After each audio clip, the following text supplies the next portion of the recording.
2018 പ്രളയത്തിൽ വെള്ളം കയറുന്നത് മുതൽ ഇറങ്ങിപ്പോയി അവസാനം ഈ ക്യാമ്പ് പിരിച്ചു വിടുന്നത് വരെ ഞാൻ ഇതിൻ്റെ ഭാഗമായിട്ടുണ്ടായിരുന്ന ഒരാളാണ്. അപ്പോൾ അതിൻ്റെ ഭാഗമായിട്ട് നമുക്ക് ആദ്യഘട്ടത്തിൽ നേരത്തെ സൂചിപ്പിച്ച പോലെ തന്നെ നമ്മൾക്ക് വലിയ ബുദ്ധിമുട്ടിയാണ് ഭക്ഷണ സാധനങ്ങളൊക്കെ ഒപ്പിക്കാനായിട്ട് പാടുപെട്ടത്. അവസാനം ഒരു ഗതിയിലാണ്ട് വന്നപ്പോൾ തൊട്ടടുത്തുള്ള കടകളിൽ എല്ലാം വെള്ളം കയറി നശിഞ്ഞു പോകാൻ പോയാണല്ലോ. അപ്പോൾ അത് കടയുടമകളോടൊക്കെ ചോദിച്ചിട്ട് അവിടെ നിന്ന് തന്നെ സാധനങ്ങൾ എടുത്തുകൊണ്ട സാഹചര്യമൊക്കെയാണ് ഉണ്ടായത്. അങ്ങനെ 2 ദിവസം ഒന്നും ചെയ്യാൻ പറ്റാത്ത രീതിയിൽ, എനിക്ക് തോന്നുന്നു 16-17 ദിവസങ്ങളിലാണെന്ന് തോന്നുന്നു, ഒന്നും തന്നെ ചെയ്യാൻ പറ്റാത്ത രീതിയിൽ എല്ലാവരും സ്തംഭിച്ചു പോകുന്നൊരു അവസ്ഥയൊക്കെ ഉണ്ടായിരുന്നു. അപ്പോൾ നമുക്ക് ഇത് MLA-യുടെയൊക്കെ വന്നം സഹായിക്കണം, പലരും വരും, ചിലപ്പോൾ സഹായിക്കുമെന്നൊക്കെ കരുതിയിരുന്നു. പക്ഷെ അന്ന് ആ ഒരു സഹായങ്ങളൊന്നും നമുക്ക് ലഭിക്കുന്നൊരു സാഹചര്യം ഉണ്ടായില്ല. പിന്നെ ഈ വെള്ളം ഇറങ്ങിക്കഴിഞ്ഞ് ഒരു കുറച്ച് ദിവസം കഴിഞ്ഞപ്പോൾ MLA പറവൂർ വന്നു എന്ന് നമ്മൾ അറിഞ്ഞ്. എന്നിട്ട് ആളുകൾ പുള്ളിയെ ആട്ടിപ്പായിക്കുന്ന എന്നാണ് എനിക്ക് മനസ്സിലാക്കാൻ സാധിച്ചത്. ഏകദേശം എനിക്ക് തോന്നുന്നു ഒരു ഷേവ് ചെയ്യാണ്ടൊക്കെ വന്നിട്ട് അവിടെ കുറേ സാധനങ്ങളൊക്കെ കൊടുക്കാൻ പോണ പോലെ കാണിച്ചിട്ട് ആളുകൾ കൂകി വിടുന്ന ഒരു സാഹചര്യമാണ് നമ്മുടെ പറവൂർ MLA വി ഡി സതീശന് അന്ന് ഉണ്ടായിരുന്നത്.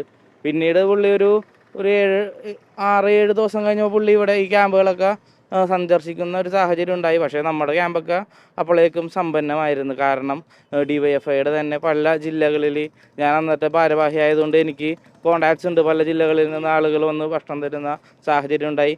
ഫുഡ് കിറ്റുകൾ തന്ന്, പിന്നെ നമുക്ക് ഒട്ടും പരിചയമില്ലാത്ത പോലെ തന്നെ ആന്ധ്രാപ്രദേശിൽ നിന്നും ഒരു ടീം വന്ന്, പിന്നെ ഏറ്റവും കൂടുതൽ നമ്മൾ സഹായിച്ചത് സാഹിത്യ പരിഷത്തിൻ്റെ ആളുകൾ, കണ്ണൂരത്തെ പരിഷത്തിൻ്റെ ആളുകൾ വന്ന് ധാരാളം സഹായങ്ങൾ ചെയ്ത് അത്തരത്തിലേക്ക് നമ്മുടെ ഇവിടങ്ങളിലുള്ള പുറത്തുനിന്ന് പല സംഘടനകളിൽ നിന്നും ആളുകൾ വന്നിട്ട് നമുക്ക് സാധനങ്ങൾ തരുന്ന സാഹചര്യം ഉണ്ടായി. അപ്പോഴേക്കും നമ്മുടെ ക്യാമ്പ് ഏകദേശം ഫില്ലായി. അതിനുശേഷം ക്യാമ്പ് പിരിച്ചു വിടുമ്പോൾ നമ്മളെല്ലാവർക്കും വീടുകളിൽ കൊണ്ടുപോകാനായിട്ടൊരു 5-10 കിലോ അരി അങ്ങനെയുള്ള സാധനങ്ങളൊക്കെ ആയിട്ട്, അത് അനുചേട്ടനൊക്കെയാണ് നിയന്ത്രണം അത് കൈകാര്യം ചെയ്തത്. ആ അനുചേട്ടനും അവിടുത്തെ മണിച്ചേച്ചിയും പിന്നെ അവിടുത്തെ മുൻ മെമ്പറായിട്ടുള്ള ശ്രീജിത്തേട്ടനും ഞാനും അവിടുത്തെ നിലവിലെ മെമ്പറായിട്ടുള്ള രേഷ്മ ഗോപി എല്ലാവരും കൂടി ചേർന്നുകൊണ്ട് ആ ക്യാമ്പിലുള്ള സാധനങ്ങൾ നമ്മുടെ ഈ പ്രദേശത്തെ മൊത്തം ഒരു 300 ചില്ലാൻ കുടുംബങ്ങളുണ്ട്. ആ കുടുംബങ്ങൾക്ക് എല്ലാവർക്കും കിട്ടുന്ന രീതിയിലേക്ക് വീതിച്ചു കൊടുക്കുന്ന സാഹചര്യമാണ് അവിടെ ഉണ്ടായത്. അപ്പോൾ നല്ല രീതിയിൽ ആ സഹായം പുറത്തുനിന്ന് പല സംഘടനകളുണ്ടായി. പിന്നെ എനിക്ക് തോന്നുന്നു റിലയൻസ് ഫൗണ്ടേഷൻ ഒരു ദിവസം വന്നിട്ട് ധാരാളം സാധനങ്ങൾ തരുന്നൊരു സാഹചര്യം ഉണ്ടായി.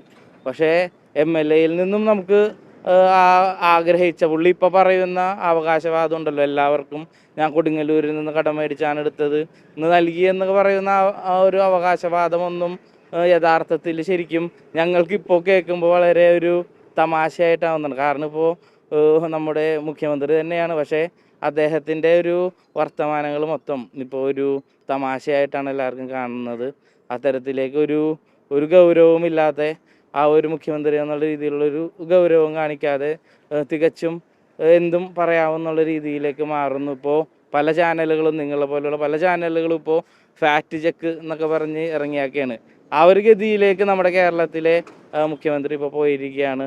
അല്ലാണ്ട് പുള്ളി പറയുന്നത് പോലെ വലിയ മഹത്തായ കാര്യങ്ങളൊന്നും ഇവിടെ നടന്നിട്ടില്ല. പക്ഷേ നമുക്ക് മനസ്സിലാക്കാൻ സാധിച്ചത് പുള്ളി കോൺഗ്രസ് രാഷ്ട്രീയത്തിൻ്റെ കേന്ദ്രത്തിൽ നിന്നും ഇവിടുത്തെ മണ്ഡലത്തിൻ്റെ ഭാഗമായിട്ടുള്ള ആളുകൾക്ക് അവരുടെ വീടുകളിൽ പല കോൺഗ്രസ് അനുഭാവികൾക്കും വിതരണം ചെയ്തു എന്ന് നമുക്കറിയാൻ സാധിച്ചു. പക്ഷേ അത് നമ്മുടെ ഈ പ്രദേശത്തെ മുഴുവൻ വീടുകളിലേക്കും ലഭിക്കുന്ന ഒരു സാഹചര്യം ഉണ്ടായിട്ടില്ല. അവർക്ക് ഇഷ്ടക്കാർക്ക് കൊടുക്കുന്ന ഒരു സ്ഥിതി ഉണ്ടായിട്ടുണ്ടാവും. അതായിരിക്കും പുള്ളി കടം മേടിച്ച് കൊടുത്ത സാധനമെന്നാണ് എനിക്ക് തോന്നുന്നത്. അല്ലാതെ ഈ ക്യാമ്പിലുള്ള ആളുകൾക്കൊന്നും പുള്ളി കടം മേടിച്ച് കൊടുത്ത് ചെയ്യേണ്ട ഗതി എന്തായാലും വന്നിട്ടില്ല.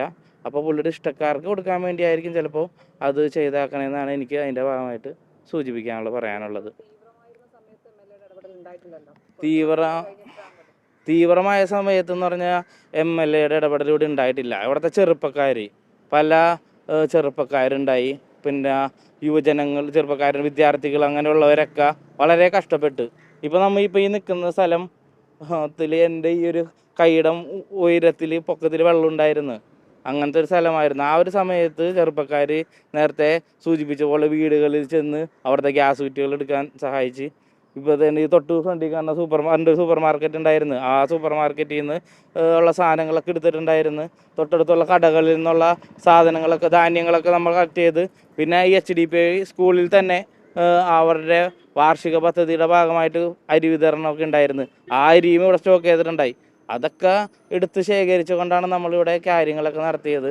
ആ സമയത്ത് നമ്മൾ മാത്രമൊന്നുള്ളൂ ഒരു ഊർജ്ജമുണ്ടല്ലോ, ആ ഊർജ്ജത്തിൻ്റെ പുറത്താണ് നമ്മളിവിടെ കാര്യങ്ങളൊക്കെ ചെയ്തത്. അല്ലാതെ ഒരു മുകളിൽ നിന്നും ആരെങ്കിലും ഒരു MLA യുടെ ശക്തിയോ സഹായങ്ങളോ ഒന്നും ഉണ്ടായില്ല. പിന്നീട് ഹെലികോപ്റ്ററൊക്കെ വന്ന് നമുക്ക് റെസ്ക്യൂവിൻ്റെ കാര്യങ്ങളൊക്കെ നമുക്ക് ചെയ്ത് തന്നിരുന്നു, ഭക്ഷണങ്ങൾ തന്നിരുന്നു, വെള്ളമൊക്കെ എത്തിച്ച് തന്നിരുന്നു. എന്നാലും MLA എന്നുള്ള രീതിയിൽ അദ്ദേഹം ഇവിടെ വന്ന് വലിയ നമുക്ക് വേണ്ടി ത്യാഗോജ്വലമായിട്ടുള്ള കാര്യങ്ങളൊന്നും ചെയ്തില്ല എന്ന് തന്നെയാണ് നമുക്ക് പറയാനുള്ളത്.